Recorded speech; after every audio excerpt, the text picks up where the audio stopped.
Welcome to the coaching circle. And today I am really excited about our topic. We're talking about it being your time to thrive with mind-body nutrition. This is a topic that really interests me, and I'm so excited for this episode because today's guest is an amazing woman who I've known for several years now, and it's been a pleasure to be part of her journey as well. And she has a super inspiring story that I think you'll get a lot out of listening to. Mary-Anne Bennett has a Bachelor of Health Science of Nutritional Medicine. She's a clinical nutritionist. She's a master NLP coach and a women's health expert. We need more of this. And as the director and clinical nutritionist at Adelaide Nutrition Wellbeing, Mary-Anne believes that health is a personalized journey, and this drives her passion to help clients increase not just their lifespan, but their health span. When I first heard this concept, I was hooked. I find this really super inspiring and interesting. So I'm really excited to hear more about this. Welcome to the coaching circle, Mary-Anne Bennett. Thanks for having me, Tony. I'm really excited to talk to you today. Yes, I'm really thrilled to have you here as well because I'm interested in all things health, and especially as I'm about to turn 50, and I find there's a lot of noise out there that says that as you get older you can expect to have all these kinds of health issues. And for me personally, I've been quite lucky. Like, I've always been quite healthy, but it's not, I know it's not by accident. Like, I am quite healthy. So whenever I look up, like, for example, perimenopause and things, and what are the things, natural things you can do? And it's like, oh, eat all these foods. And I'm like, well, I'm pretty much eating those things and I'm doing those things. So I'm exercising. So I'm like, okay, I'm doing it. But I find it really interesting because I think it's this education piece that's really important. And that health doesn't have to be that tricky if you know the right thing. And so I'm really interested, Mary-Anne, because I think, I know that my health is great, but that's not the same story for everybody for different kinds of reasons, right? So I would love to know a bit more about, your background, Mary-Anne, and what led you to start your business and get so involved in health, and why is it so important to you? Uh, For me, my health journey was exactly the opposite to yours, Tony. I'd been a teen mum and had worked really hard, and the only, without a lot of qualifications, the only job I came to was cleaning. So I spent 30 years in the cleaning industry and, bringing up four kids and working really, really hard. And Mhm. I just thought that, I never took my health for granted because I'd always had, issues from being very young. And when my health started to really decline in the mid 2000s, I just thought it because I was working too hard. I didn't know what else it was doing. But no matter what I did, I didn't have any solutions. And when I finally got diagnosed with fibromyalgia in 2011, I went, wow, at least I've got a label for what's going on. But that really didn't give me the solution to any of my problems. It Mm. just sent me down the rabbit hole of doctors and practitioners and trying just about everything. And by 2014, I still had no answers. I heard an advert on the radio, come and study nutrition. And I thought, why not? What have I got to lose? And going to university, I hadn't studied since I was 16 and left school. I didn't even finish high school. I went, well, how can I do that? But what I learned about the human body blew my mind. Mm. Understand that the body can heal itself if you know what you're looking for. So I hadn't really gotten to the root cause of what was going on in my body. So now that's what I do for other people. I help them find the root cause of what's going on. Yes, this is so interesting, Miriam, because you said just then about how you got diagnosed with fibromyalgia. And I this is this just something that affects women? No, it's something that can affect anybody and even children. can It have. can affect anyone. And is it true? I'm not sure if this is 100% true, but this is, I'd like you to clarify for this for me. Is the actual, that term, medical term, fibromyalgia, does it actually mean pain in the body that we don't really know what causes it? Is that, Yeah, it means a lot of things. I mean, people yeah, with fibromyalgia can have a list of different signs and symptoms. For me, it was chronic fatigue, body fat, pain, migraines, digestive issues, just an inability to think clearly. I was just always exhausted. I couldn't sleep. Everything just seemed like it was out of control. Everything I ate, I reacted to. But fibromyalgia is a syndrome, not a disease. So what it is it's a collection of symptoms, and anyone can have any of all of them. What I discovered about fibromyalgia, it's just a umbrella term for you've got lots of dysfunction in your body that nobody really knows what's causing it, and we'll put it all together and call it this. yes, yes. That was, I thought it was pain, but it could be a whole bunch of things. But it's basically is that it's like this is this, you've got these symptoms and we don't really know how to fix it. Yes. Yeah. Which which is that creates a lot of uncertainty, right? Like, and I can imagine, like you said, you're just like looking around, looking, going to doctor after doctor, practitioner after practitioner, and that I could imagine that that would be like a really tough journey to be on. Yeah.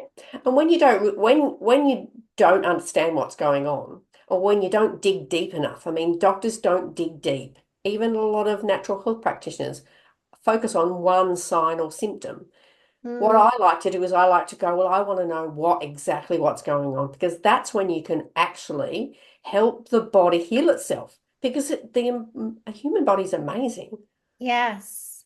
Well, and do you know what? Is that Mary-Anne? That's just popped to my mind. It's like, when you're coaching and we go, oh, they've got this problem and this problem. There's a problem with the mother-in-law. There's a problem with the staff member at work. There's a problem with something else. And then you kind of realize that they're all somehow connected to a deeper thing. Is fibromyalgia similar to that? Like that? Absolutely. Yeah. What I realized through my journey to try and work out what was going on in my body is that there were lots of different things that were going on underneath. Or, for some people, that can be all the way down to the level of their genetics. So when you look at, what is causing it, you looking for the cause, you can then identify how it is you can help the body get back into balance. It's an amazing thing to do with people. Yes, and that's the really important thing that you just said then, isn't it? It's about helping the body get back into balance. And I think you said even just earlier about helping the body heal itself. So I think I know it's definitely for me growing up, we get so conditioned into this, oh, if there's something wrong with your body, you need to take a pill that will fix that. Yeah. But all it does is seem to kind of mask the symptoms or something. Like if you stop taking that thing, then the problem comes back, right? Well, I guess we're conditioned as a society to believe that chronic illness and signs and symptoms and disease is a part of aging. And is it? Yeah, it is, because it's the lifestyle that a lot of people live. But that doesn't mean it means that you have to end up with a chronic illness and you can't do anything about it, or you have Yeah. heart disease because mum and dad had heart disease. A lot of that stuff is the body's out of balance. There's something going on that you're not addressing, and whether that be, and that's why I love the fact that it can not just be a physical thing, it can be a mind and emotional thing, and learning NLP helped me understand that for myself. Yes. Oh, that is so, I'm so glad that you brought that up, Mary-Anne, as well, because I like that's what I see as well. And I think even just for myself, probably this is probably the one thing that I've noticed that mind body connection for myself for was in my younger years, my weight used to go up and down, and I could much easily put more easily put weight on than I could take it off. But I realized that was a lot of like emotional baggage that I was carrying. Right? It was almost like it was kind of a protection or that kind of thing. And the more that I worked on my mind, the easier it was for me to lose weight. Yeah, Yeah. the body's amazing. Yeah. Yeah. So Mary-Anne, tell us a bit more about then your journey. So you had all this, you had diagnosed with fibromyalgia, you've got all these symptoms, all this stuff's happening, you're bouncing around from one place to another, and then you hear about studying nutrition. And from never having like studied since you'd left school, what age were you then, Mary-Anne, if you don't mind me asking? 49. 49? Yep, brilliant. So 33 years after you've finished school, you're then going, I'm going to go back and I love this so much.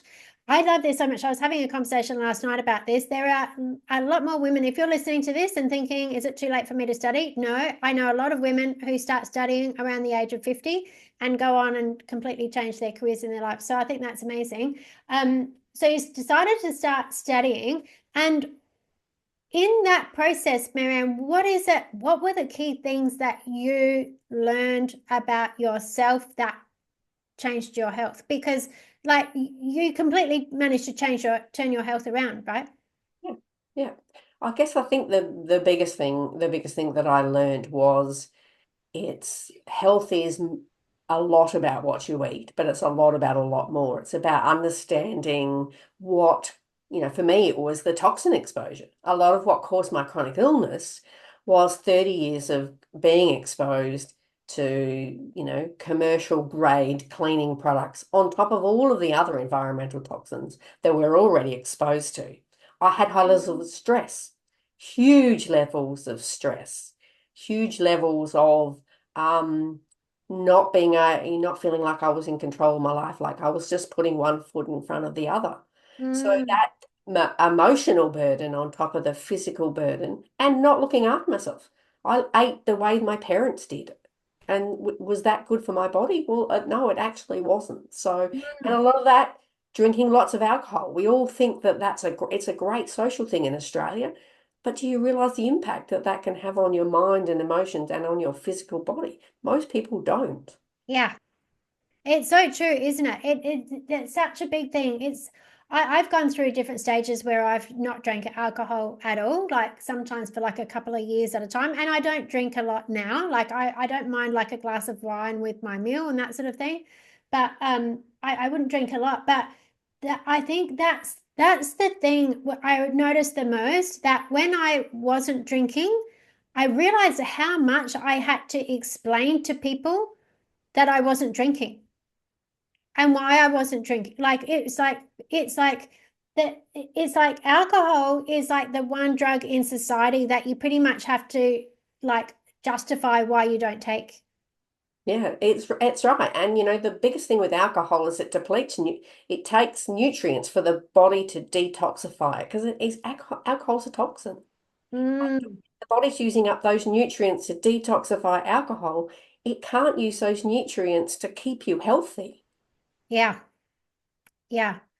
Wow, that's incredible. And I'm interested, Mary-Anne, just because you know what, I think there's such big gaps in our understanding of what is a healthy diet. And like I know I grew up in a very English uh, family diet type thing where I like when I was little, we ate a lot of sausages and mashed potatoes and baked beans, right?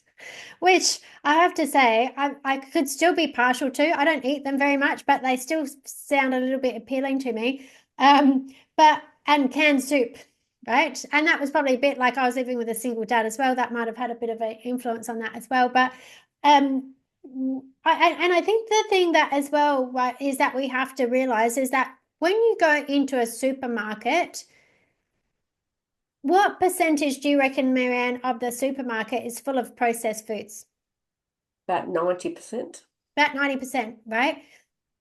Which is not saying that all processed foods are terrible or whatever, but the majority of what's put in front of us is not the stuff that we're supposed to be eating, right? No. You're right. There are some processed and packaged foods that are good, healthy staples for people. But the majority of the things have lots of up there if they don't resemble food anymore. And it's how fresh are they if they've been in a can for 5 years? Because the shelf life of something in a can is 5 years. If something's Wow. full of chemicals, if it's full of, just because the government says, these chemicals are okay for the body, they're not natural and not normal. There's a saying, if it doesn't look like a plant, don't eat it. Like, if, food is food. I buy a very few things from the supermarket. There are a few things, staples like, tomato paste, and I could make my own butter, but I don't, like, I buy butter, not margarine. Yeah. You know, there are things that I buy, but I buy very little from the supermarket. We buy stuff from the butcher. We buy stuff from the butcher. We buy stuff from the fruit and veg shop. My husband's a fisherman, so we catch our own fish and seafood. So, if you look at that, are there things that I buy regularly? I love a good muesli bar, a good rice cracker. Yeah. But, if that's making sure that that's not the majority of your diet, it's Yes. making those are sometimes food, not an always, all the time food. Yes, I think that's really important. And can I ask Mary-Anne, like just out of interest, just like I guess out of transparency, when you said like, the food that I used to eat wasn't healthy, what was your staple kind of Meat eating? and potatoes, but then I used to eat a lot of, because with cleaning, I worked a lot of early morning or late night. I would live on Coke and Mars bars and Yeah. Oh, I used to love a good can of chips Coke and a Mars bar, raspberry and a Mars bar when I was little. and a lot of alcohol and coffee. Yeah. So a lot of sugar, coffee. Yeah. Not a Yeah. lot of nutrients. Yeah, yeah.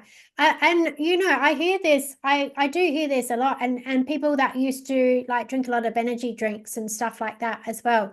So so I think this is a really important thing, because sometimes it's like, okay, meat and potatoes, you go eating meat and potatoes might not be the worst thing in the world, but it's like if you're then drinking lots of Coke and Mars bars and like having a lot of sugar on top of it. I think that's sometimes the thing, isn't it? Where people are like, well, I'm eating kind of okay, but they're not kind of counting all the extra stuff that they Yeah. do have. Yeah. Well, my alcohol of choice was Bundaberg rum and Coke. So I was drinking Coke and having Coke Coke, on your Coke. and then, I could go through a bottle of Bundaberg rum and a carton of Coke in a week. Like, Wow. I was Yeah. drinking a lot. Yeah, yeah, yeah. Wow. And but this is the thing. I look, do you know what? And I think health is coming a long way. This is really important. And clearly you've completely transformed your whole health and what you eat. We'll go more into that. But like I've still got, when you talk about Coke, I've got this image. I remember seeing a baby's bottle with Coke in it once. And I was just like, oh, but it's just lack of education, right? Yeah. It's lack of education. And I think this is the really important thing. And I think, it's really important that even, and I thank you for sharing this, Mary-Anne, because I think sometimes that when I'm a bit like this with coaching as well. Like I really tell people about the like challenges that I've ever had around money and visibility and stuff like that when I'm coaching people and sharing my story, because it's important, I think, for people to realize the transformation you've been able to make and like where you were from where you are. And it helps people, I think, like be okay in themselves, that they don't have to feel shame about where they are. It's just like if you can own where you are and recognize where you are, and then know that there's somebody else who's not going to judge you for where you are, and that you're just there to help them and help them make better decisions moving forward. I think that's a really powerful thing that helps people's transformation. So I really appreciate you sharing that, Mary-Anne, about where you've been and what that was like. So tell us a bit more then about, you studied nutrition and, really started to change what you were eating. What else changed for you, Mary-Anne? Like, what was that journey like in transforming your health? I've changed completely, Tony. Like, I went from believing and understanding all the things that I had been conditioned to believe about food and health. My parents had chronic health issues. What, like, why is it? I got very, very curious about everything to do with health while I was at university. And my whole intention of going to university was to understand my own body. I really wasn't focused on going into business, working with other people. I just wanted to heal myself because I wanted to get my life back. My life, I was struggling to survive. Like, so I thought if I could understand all there was to do about health and all the beliefs that people thought about health, how could I then at some point realize that I can help other people understand that, yeah, we all have those beliefs. It's conditioning. It's what Mm. we've been brought to understand. But if we realize that a lot of those beliefs and myths around health are untrue, and if we can start to understand and listen to what's actually going on in our body, it can give us the clues to if there's something that's starting to go awry. If it's starting to do something that's not quite right, we can start the process of looking at how we can help our body get back into balance really quickly.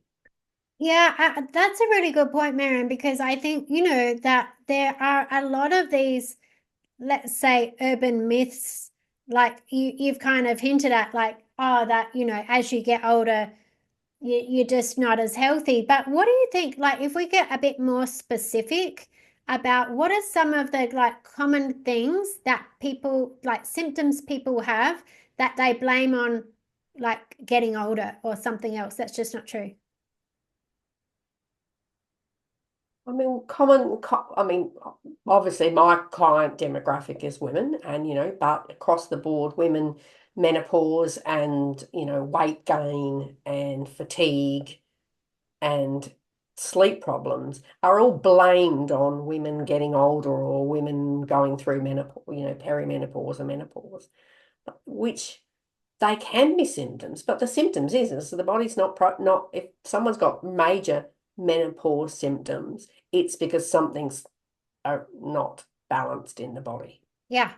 So like the key thing is that it can be there because of the age you're at, but it doesn't have to be, right? A lot of women soar through and live to 100. And, because is it because it's because they've had the right diet and lifestyle their whole time? Is it because they have great genetics? A lot of it is that they are really good at being aware of what's going on and they don't have any of those symptoms. They, like you, have really good health. So how is it that someone like that can have really good health through their whole life and others don't? It's because sometimes there are, lifestyle and environmental reasons why not. That if we address those issues, well, then we can help people to understand that everybody can have that same level of health and longevity.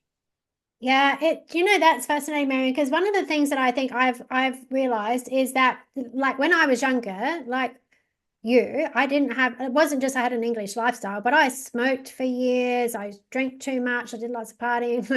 I used to eat Hungry Jacks. There's a whole lots of ranges of things that I didn't do for my body when I was younger. And I did get to a point where then I was like, I always had the belief that you can get away with a lot of stuff through your 20s and 30s, but then into your 40s, things will start showing. And so that was always my thing. So probably for the last 10 years, like I've been more like focused on being healthy. And I think I've just got away with a lot before that. I'm still like, sometimes I still think, did I actually get away with it? Is it? But I do look after my health now. But the other thing about this, and you touched on this before, is you were talking about stress.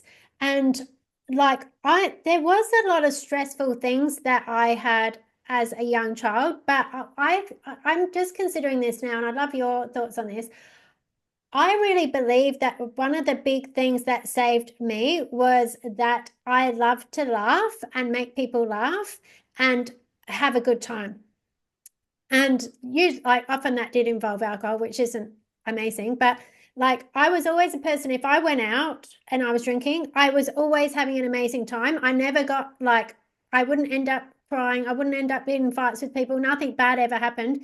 I was always having a good time. And I've always thought like my ability to choose to have a good time and be happy is what dealt with the other stresses that were in my life that made a big difference. What are your thoughts about that, Mary-Anne? I mean, despite all the stress in my life, I was always a really happy person. I've always loved life. I've always loved having a good time and spending time with people. So I've always found joy in life, no matter what else is going on. Yeah. I guess the underlying health issues just got to the point where they weighed me down. Down. And I think, but this is the key. This is what this is all kind of clicking in for me now. I think that makes sense though. Like your ability to have a good time and knowing that that was valuable to you, that when your health got to a point it was interfering with you having a good time, it was like, no, I need to do something about this, right? Absolutely, because we do that, and why leave it? Why I say to people is now, why leave it to the point where your body's telling you, like you're severely, it's impacting your life. It's impacting the fact whether you're going to be able to live a long, healthy life. Why wait until then? Because the body gives you signs and signals Yeah. way before. Yeah.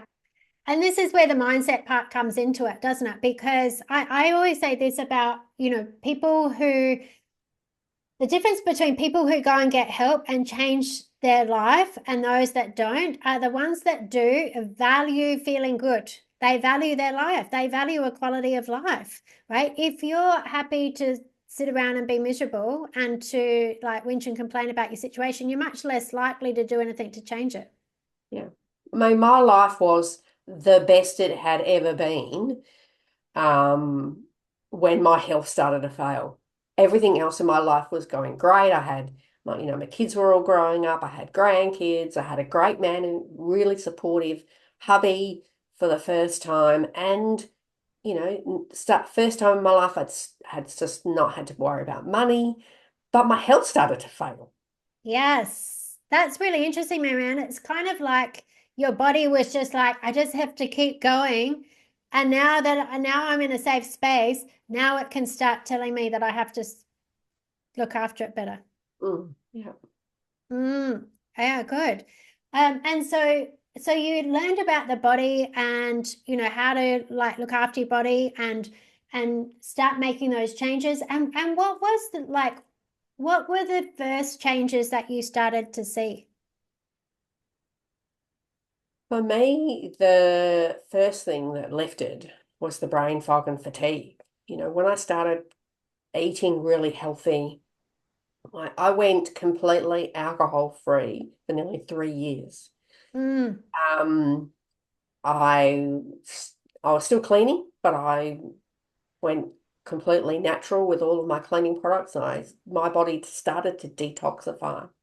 mm, And so I started to feel a lot better really quickly. I was still working, 50, 60 hours a week at one point. So I cut back my workload.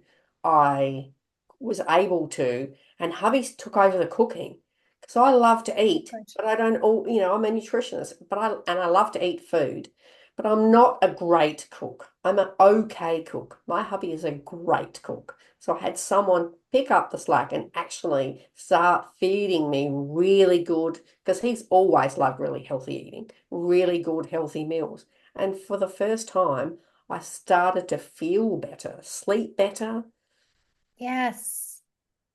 Yeah, I think that's a really good point as well, Marion. Like if it's because I'm with you, I don't really love cooking. Like I can, but it's not like my favorite pastime. And luckily, my partner does like cooking. And so when he's home, he does cook. But and I think this is important because I think sometimes we're like, oh, well, I don't like cooking, and so that's too hard. But there are so many other options. Like I know there's this really cool fresh food place near me called Sneller's, and they have really great fresh food, but they also have like good cooked like cooked food. You can get gluten-free quiches and different things like that. So like I don't go, oh well, no one's here and I don't like cooking, so I'm just going to eat like junk food. I'll go and pay for, you know, like food that's prepared that is healthy.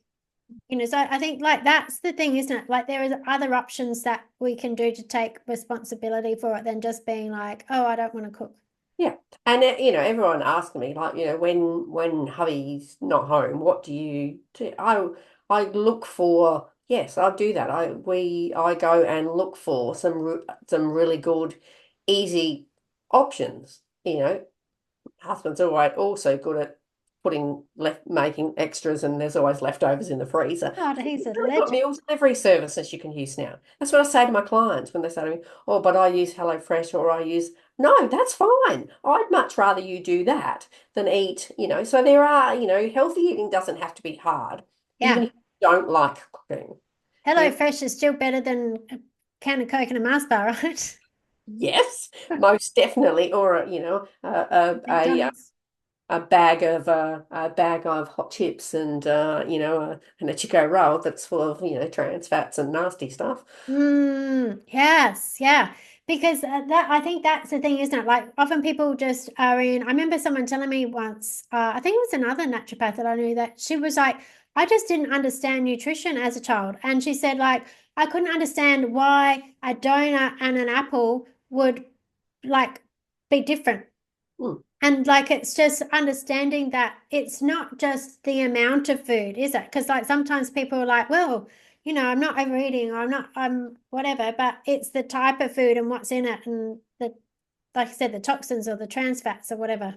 Yeah, there can be the same amount of calories, that'll give you your body a body energy in a donut, as that like you say, is in an apple. But what's the nutrient value in it? What is it actually doing for the body? Is it going to heal it or is it going to harm it? Mm, yeah, So yeah, it's not just about calories in. We get very focused on, we just have to eat instead of going, what can we eat? We just focus on, a lot of people just focus on, oh, I'll eat anything. And that, then they go and, yes, they'll go and eat McDonald's. But I had dinner, but I had McDonald's. what did it actually do for your body? Yeah, poor body's now flat out trying to like sort out all that crap. Yeah. Yeah, And there's no yeah, nutrients in it. yeah. Oh, good. So you got rid of the brain fog and that pretty quickly. And I really like that you're talking about these, getting rid of the toxins because I come across this little app. One of my friends told me about the Yucca app. Do you use that? Yes. Tell all my Yeah. clients about it. Yes, yes. And that's amazing. Well, tell us a bit about that, Mary-Anne. Like, and because I know I use it for all of my body products, makeup, like yeah, food, drinks, anything that I'm going to consume or put on myself or around me, I'm like scanning. Yeah, well, what it does well, you can scan a product if you're going to consider buying something, and it will tell you exactly what's in it, and it'll rate it on whether it's, whether it says you should use it or eat it or not, because that's what we're looking at. Need someone for people to use. When you use that app, you can understand what is in that food, what is in that, especially if you're thinking about food.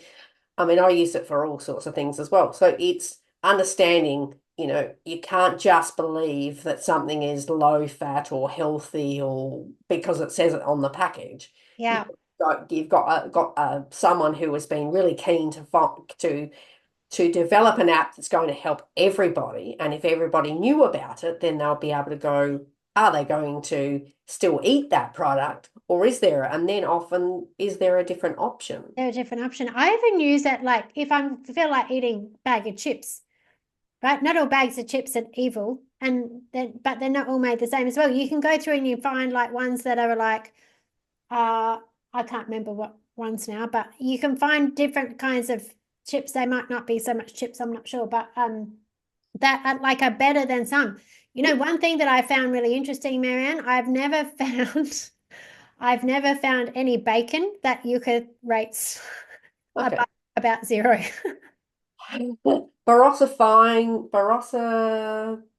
Fine Foods organic bacon is the one that I like the best. So the difference between a good bacon and a bad bacon is whether they chemically treat it or whether they use just salt and brine.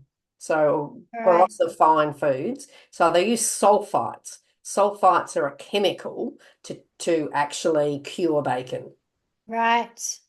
Yeah, So anything, and the other thing about bacon is that it can be high in sodium, but then there's another myth that salt is bad for you. that salt is bad for you. Yeah, I actually add Celtic salt to my water, but yeah, it's okay, cool. So there's lots of these things we can look at the toxins in our body and change all those things.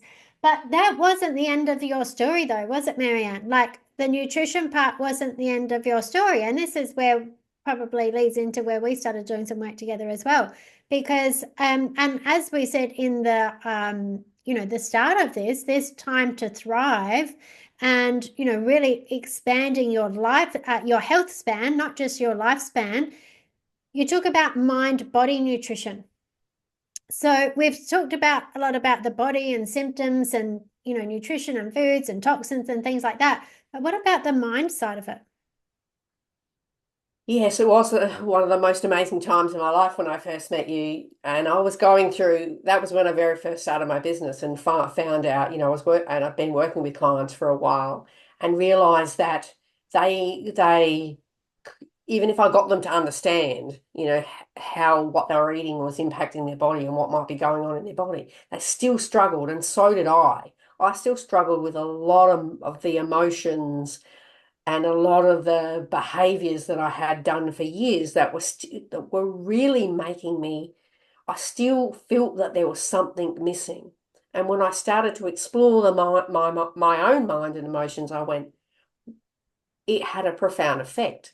It almost was like releasing a weight off of my shoulders. It's almost like it actually gave my body the ability to go, oh, I'm not holding on to this stress and emotions and all of these things that I'd gone through in my life.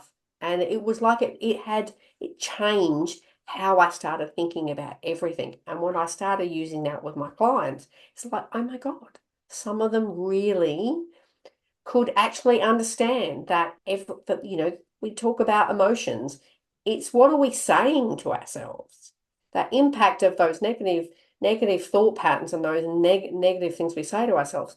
Once you release yourself from those things happening and doing those things, it's funny how you can feel so free to actually believe that you can do and have the health that you really want.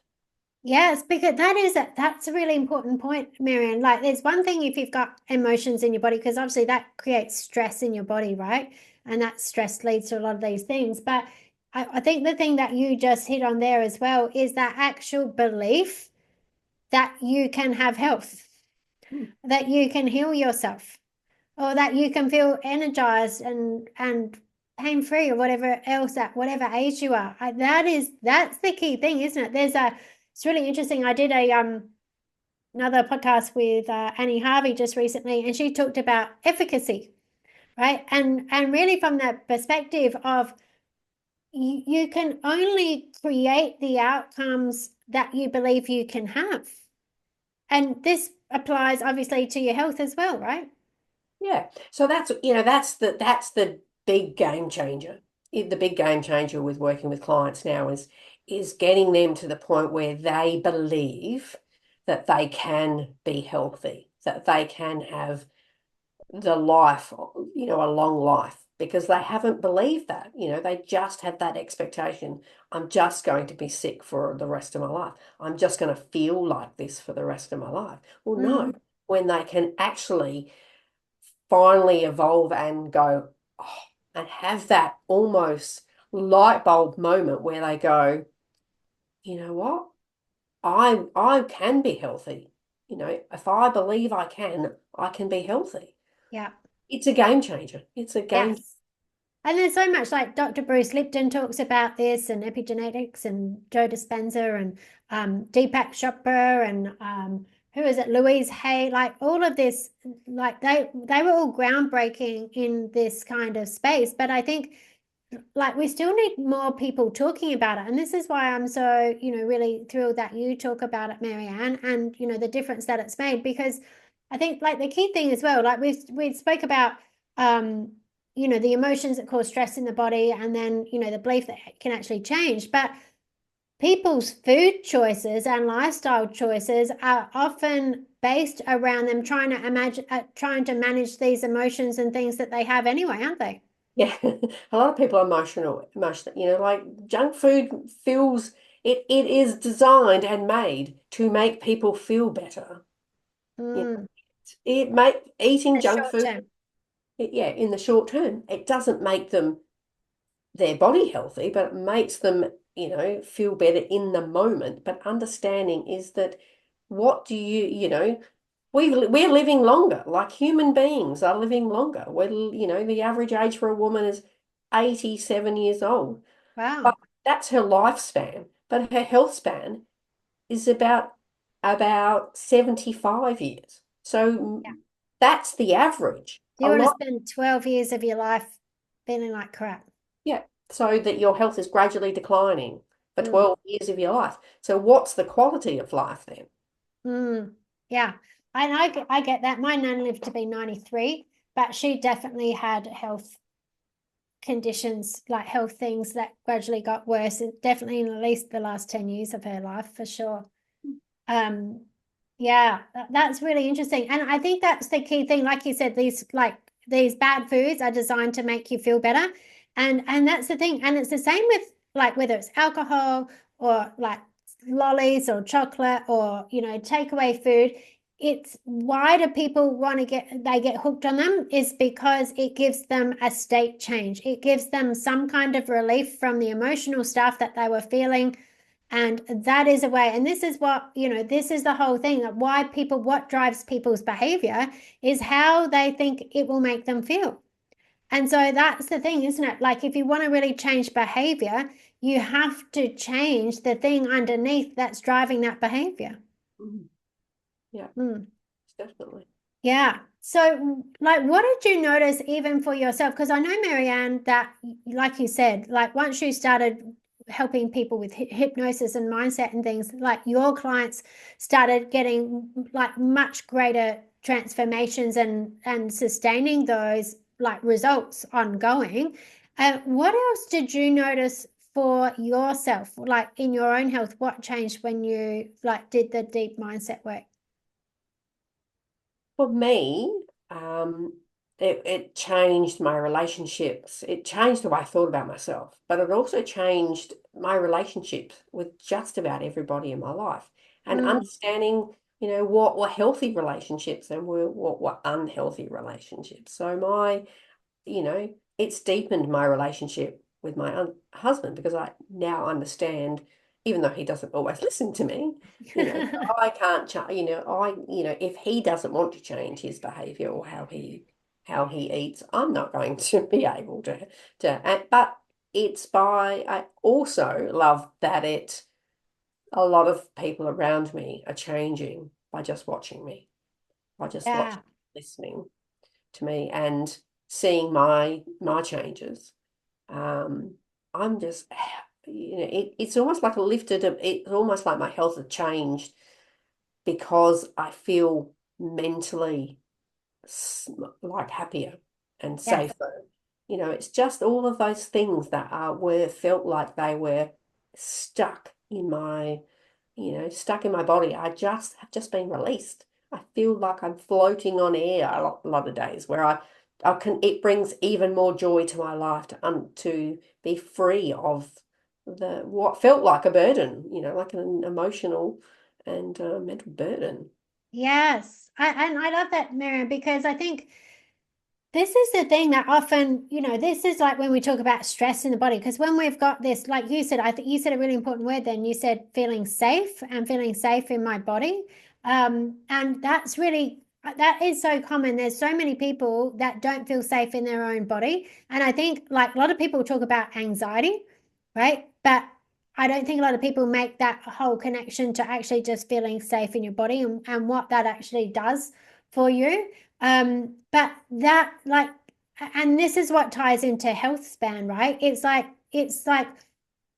the emotions that you feel impact how well your body works, right? They absolutely do. And it can be the changing your mindset and working on the mind and emotions can be I think of it as like the release valve. It's almost like the pressure valve. You can do all the work on your physical health. If you release the mind and emotion and give it some space to be free and to actually feel real joy and happiness and feel real safety, it can be the catalyst. It can be, like I said, it can be like the valve. You're releasing the Yeah. valve and going and letting people finally breathe and understand how healthy and how joyful their life can actually be. Yes. And this is the switch, isn't it, between the sympathetic nervous system and the parasympathetic nervous system. Yeah. Yeah, that's the thing. Can you tell us a bit more about that? You could probably explain this better than me, but like the difference between those two? The sympathetic nervous system actually is highly reactive to stress. So and it doesn't have to be a major life stressor. It can be just low grade stress from life, having to go to work and all the things. And what that does is will it will release the body releases stress chemicals. The stress chemicals cause the body to be in fight or flight mode all the time. When we're in parasympathetic, we're in that rest and digest and relaxed mode where the body is able to do all of the bodily functions that it needs without the pressure of the stress hormones putting it on high alert. Yes. So, which is like you said, rest and digest. So you can actually, that's when the body actually, like number one, digest your food properly, which is important, right? Which is in the name. But it's also that's when your body can then heal itself, right? It's what I call chill out mode. It's when the Yeah. body's in chill out mode, it can actually heal and restore. Yes. Yeah. So it makes sense. If you're like forever stressed out and you don't feel emotionally safe in your body's not going to be healing itself as well. No, no, and that's what I found is that I all the things I learned through going to university have impacted my body, my health, my life. But I think now, what if I could have flipped it? What if I could have flipped it around and worked on feeling safe and working on the emotions? And then all the rest of it would be so much easier. I've done all this work, and now what I do with my clients is get them to realize is that if we work on that part first, if we work on understanding what's going on in the body, and then help the mind and working on the mind and emotions and feeling safe, then the body can do a lot of the healing for itself Yeah. without it being so hard. And then it's easy if you make those healthy lifestyle changes as well. This is really interesting. When I went to see Gabor Mate the other week here in Adelaide, and he said, who here in the audience has been to like I don't know, proctologist, oncologist, dermatologist, whatever ologist, right? And all these people putting their hands up. And he goes, keep your hand up if that person that you saw asked you about your lifestyle and what's going on in your work and your family and everything else like that.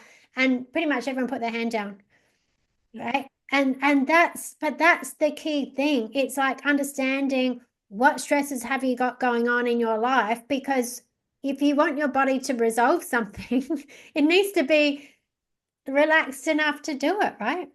Absolutely. And you're right. It's like going to the doctor with a symptom and when do they ask you, are you stressed? What's your job like? What's going on in your family? What do you eat? How much alcohol do you drink? Oh no, okay. We'll send you for a test and here's a pill. Yeah, yeah, yeah. Well, look, I think that's becoming the old way of doing things now. That's what the mission we're on anyway, isn't it, Mary-Anne?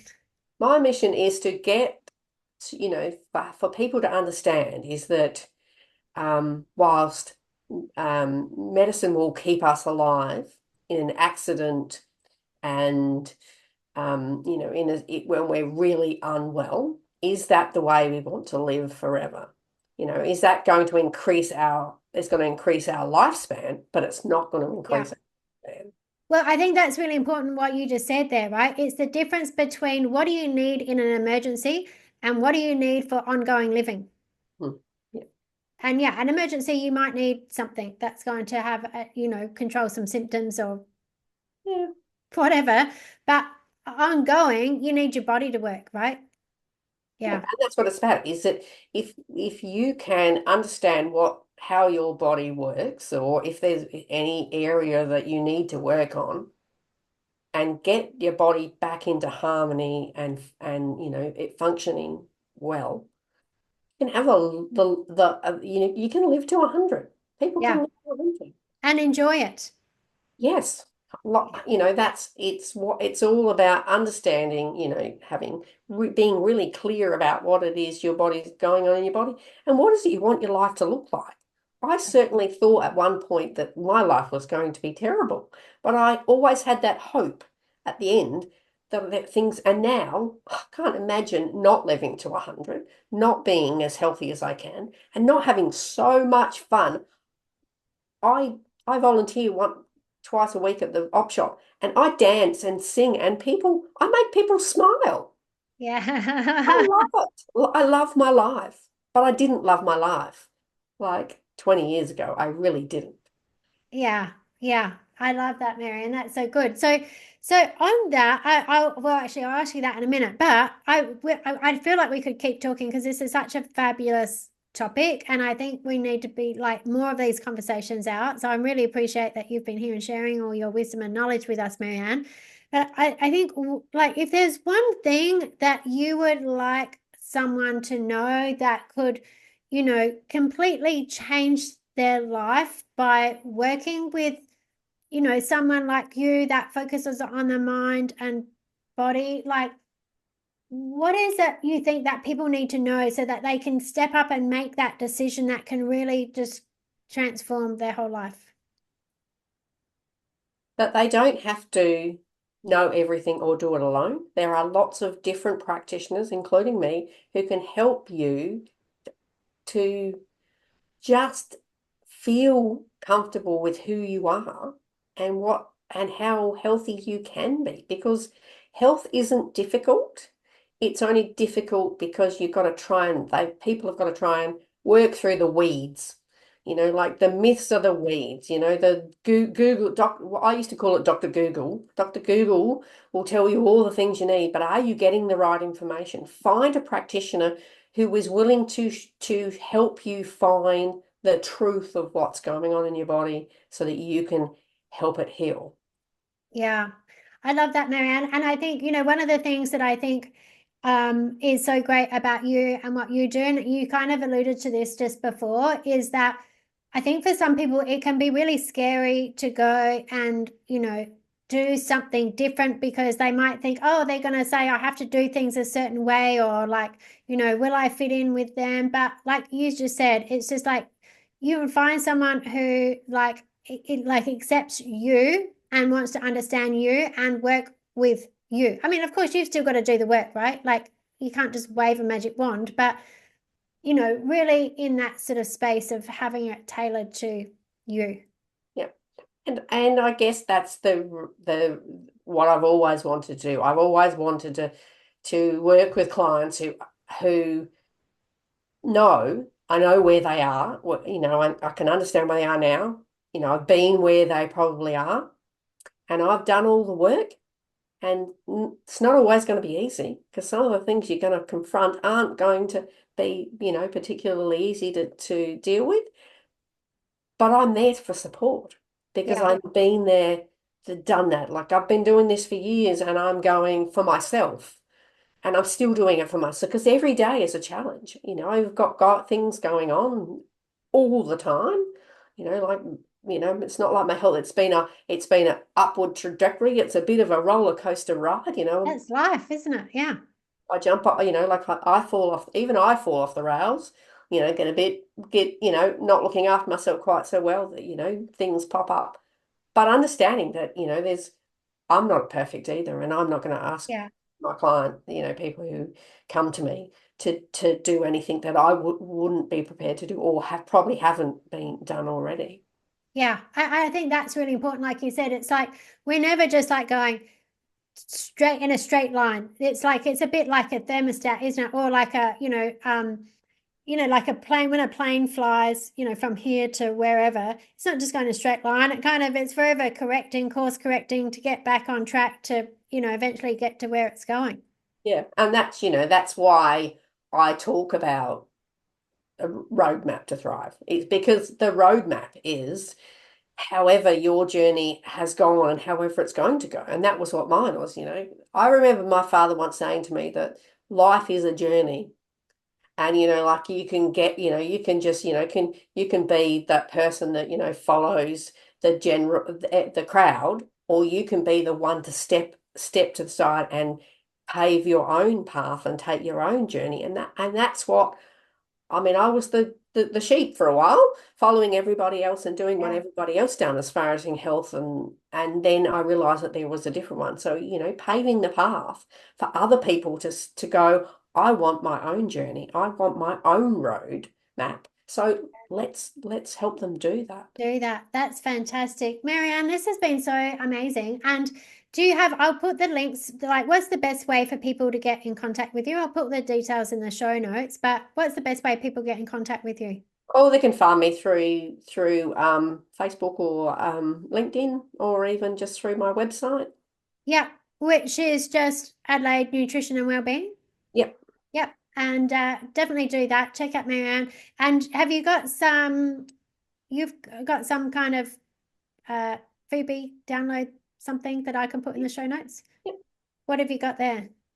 I've got lots of different recipe handouts for people that can Oh, some recipes. Nice. everyone loves recipes, or like people can just book a free 30-minute chat with me.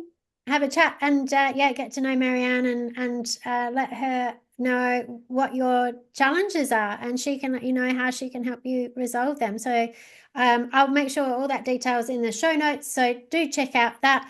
And Mary-Anne, I'd love to know, I always like to ask people, because especially when we talk about business, sometimes business can get all consuming.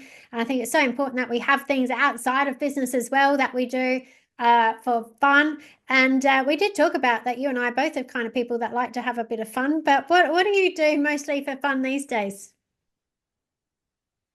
I I I actually like to sing and dance. So I'm always Up I for a love to get. party. Yeah, and nothing. I used to party with alcohol. Now I just party. I just love to have fun, and Yes. spend time with people that bring joy to my life, and just have a good laugh. You Yes. You are Nothing. quite the extrovert in a lot of ways, aren't you? I didn't used to think I was, but now I actually do. I think I released what was holding me back from being an extrovert. And I think extrovert, we talk about extrovert, like generally just means that you get energized from connecting with other people. And honestly, that makes sense as being the most natural way that people connect. And usually, introversion is just like a bunch of beliefs that it's not safe to be around other people. And I know the more work that I've done, the more I tend to step into that extroversion side of things as well. But yes, you love having a good time connecting with people, music, singing, dancing. Yeah. Love that. That's brilliant, Mary-Anne. Well, Mary-Anne Bennett, thank you so much for being such an amazing guest on the coaching circle. It's been an absolute pleasure, and I always love having a chat with you. We always manage to have a bit of a laugh, and you're very inspiring with your journey and certainly how you're helping people. So thank you for doing the work that you do. Please keep doing it and talking about it and sharing it, because you really are making a difference. So thank you. Thanks for having me, Tony. Beautiful.